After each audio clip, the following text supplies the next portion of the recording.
as you sit down to think about your travel for 2025 and where you want to go for the year, these three questions apply in every aspect of your life. They really do.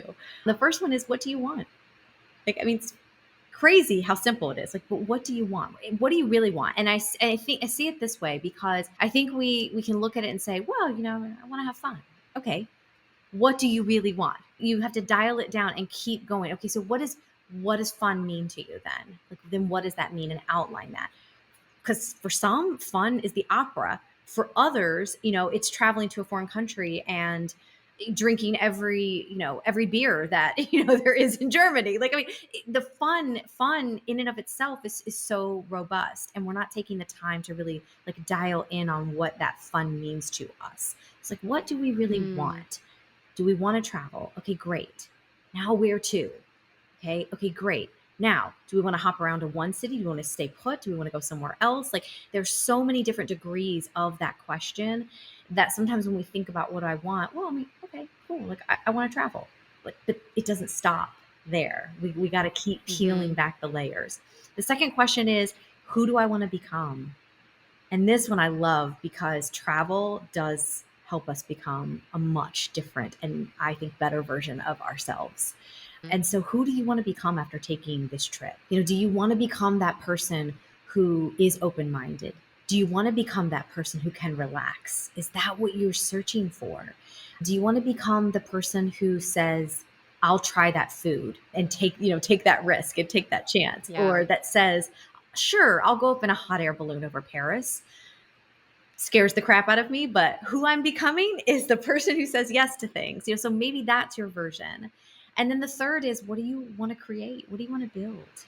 I think a lot of it for travel is, you want to build memories. You want to build a knowledge bank of the world around you. You want to build relationships with people in other countries. Like I said, it decreases our proximity to each other, even though the miles may be many. It closes out our gap of how we feel and think about the world. So those three questions right there, if you're sitting down to plan a trip, just keep peeling back the layers until you get to a place where you're like, now I know exactly where I want to go. I want to go to Italy. And when I get to Italy, I want to go to Tuscany. And I want to go to Tuscany because I've always wanted to squash grapes. And I want to squash grapes. And then I want to taste the wine that that I've done. And I want to make pizzas in the inside of a 15th century castle, like literally like get that granular to where you understand exactly where you're going and where you're headed. Because the idea then is, you want to create these new experiences and build a life for yourself outside of your current little bubble.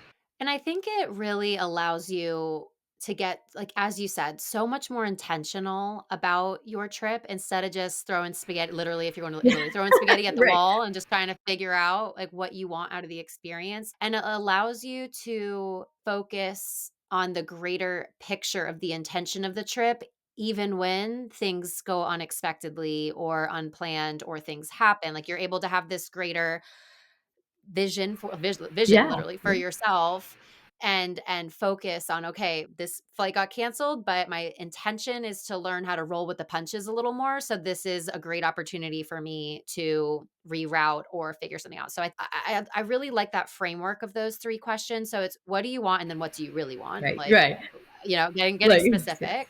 Who do you want to become, and what do I want to create or build?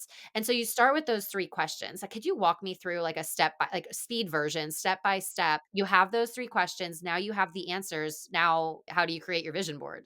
Are you cutting pictures out? Like, what's your, like, favorite way of creating a vision board? My favorite way is to then start. Now, I start a couple of different ways. I mean, I go a couple different ways. I always try to find or identify some words that make me really feel that are very powerful in my process. It's a 5-step process, and after you answer those 3 questions, just kind of in general about what you want, what you're wanting to like get out of the workshop, kind of what you're wanting to think about for the year, we go into the word of the year.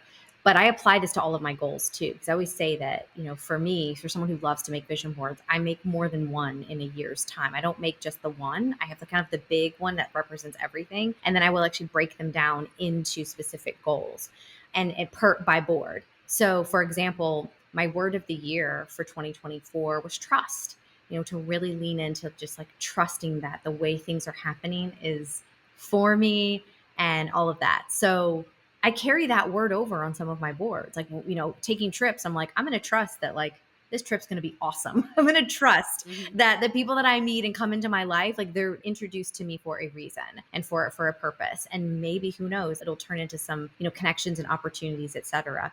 So words, phrases are I enjoy because they capture my attention. And like I said, it's activating that reticular activating system. So I want something that's going to kind of catch me. And then I'm really looking for images that speak to me.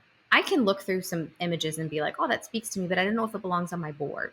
So, Mm. speaking specifically about travel, and I'll use an example of the one that we used for our trip to Italy. As an example, I found an Aperol spritz. I actually found that one online and printed it out because I was like, you know what? I When I think of Italy, I think of a Negroni or an Aperol spritz. I just think like those two drinks. And to me, the thoughts that came to mind were refreshing, relaxing, like I'm gonna sip and have my first Aperol spritz, and it's going to remind me that the reason I worked really hard for this trip was to get to that point. The Mhm. next one, I am taking pictures of Venice because I'd never been to Venice and I wanted to really embrace that. So I wanted to kind of already get a visual of what Venice was so that when I saw it in person, I knew it was going to be 100 times better. I found a picture of friends laughing because we took the trip, part of the trip, with my brother-in-law and sister-in-law. So they were a big piece of that as well. And so these images just conjured up all of the types of thoughts that I wanted to kind of bring into it.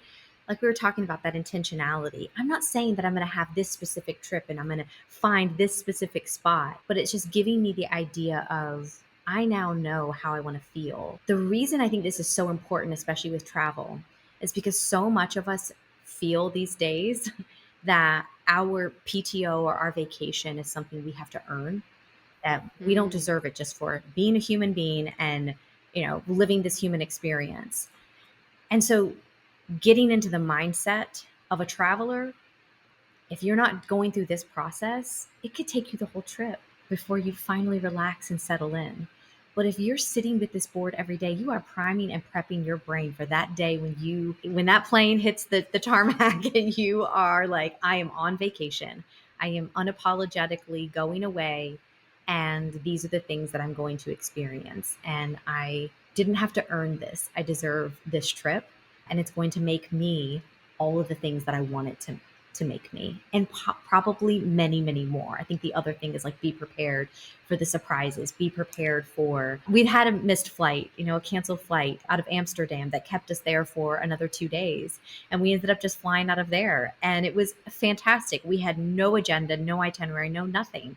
It was just me and my husband deciding, let's just go explore. Let's go figure out this place and see some more of it that we hadn't planned. So I would say Yeah, that's I probably the just had best way that I could describe making that, but then finding those images, whether it's magazines or online, but really finding ones that speak to you, that when you sit with them every day, you're going to feel the momentum leading up to that goal or that trip.